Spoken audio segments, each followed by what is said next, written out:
काय बाबा काय लगीन बिगीन करतोस का नाही का नुसत्या कोल्हापूर मुंबई ट्रिपाच मारत बसणार आहे? आता तुला तर माहित आहे आपण ड्रायव्हर. अरे आपल्याला मस्त मुली पसंत पडतात की रे, आणि मुलीही आपल्याला पसंत करतात. पण त्यासनी कळालं का नाही की आपण ड्रायव्हर आहे. घरची बी आणि पुरी बी नाकारच देतात लाग.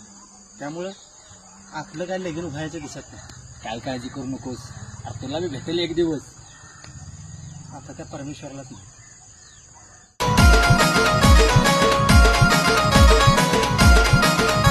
आम्ही ड्रायव्हर आमचा जीव आहे गाडीवर. आम्ही ड्रायव्हर आमचा जीव आहे गाडीवर. नाद जीवाला हा आमच्या खरा. आज भरून चालली माझी मंजुळा, दिसती नादच खुळा. आज भरून चालली. माझ्याशी लग्न करशील? हो.